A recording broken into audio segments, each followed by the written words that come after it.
Welcome back to the Bible reading plan in the Gospel of Matthew. Today's reading is the back half of Matthew 14, and it's the incredible story of Peter getting out of the boat to meet Jesus, who's walking on the water. Take a moment to read it if you haven't already, but remember, this story happens the night after, like in the middle of the night, after Jesus and the disciples have fed 5,000 with lots left over. Jesus has gone up to a solitary place, finally, to be alone and to pray. And he sends the disciples across the lake in a boat. And in the middle of the night, they see a figure on the water, maybe through the mist, and they're terrified. They think it's a ghost. Jesus calls out and says, "Take courage, it's me. Don't be afraid." Peter says, "Lord, if it's you, tell me to come to you on the water." Jesus says, "Come." Then Peter steps out of the boat, walks a little bit. He sees the waves around him and he begins to sink. Jesus reaches out, takes his hand, and then chides him, saying, "You have little faith. Why did you doubt?" I've always heard this story and we kind of look down on Peter. Like, how did he sink? Jesus is right there. But I wonder instead, what would happen if we looked at all the other guys in the boat who never got out and instead admired the courage and bravery of Peter, who responds to Jesus' invitation to come? Jesus invites Peter out of the boat onto the water. And this is just one more moment in Matthew's gospel where we see that Jesus anticipates his disciples will have the same kind of power, the same kind of authority over sickness and demons and darkness and even the wind and the waves that he does. All the other guys are still in the boat. Peter's the only one who steps out in faith, who takes Jesus up on the call. I wonder if you were in this scene, where would you be? Would you be in the boat?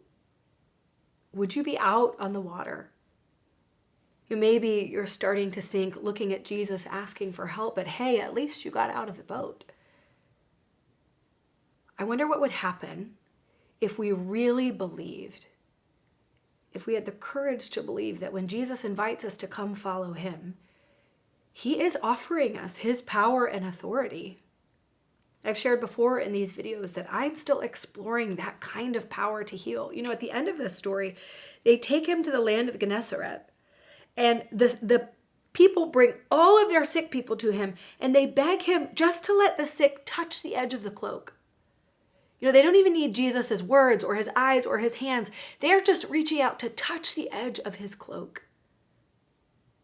People began to follow Jesus. The Jesus movement took off because of the spiritual authority Jesus and his disciples had over the material world. I wonder what kind of faith, what kind of power and authority is available to us when we respond to Jesus' invitation to get out of the boat. So my question to you as you reflect and pray and read the scripture today is, where are you in the story? Are you in the boat where it's safe, where you know you're secure? Have you asked Jesus to invite you out of the boat?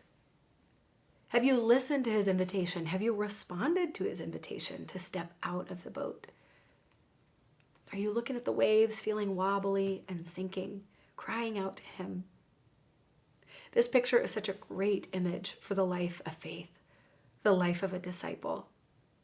We listen for Jesus' voice. We make ourselves available to his call. And when he calls, we step out in faith, trusting that he will hold us up. My encouragement to you today is ask him and then get out of the boat. He offers us this kind of life, the walk on water kind of life, where we are living in faith and watching him hold us up as we take those kind of risks.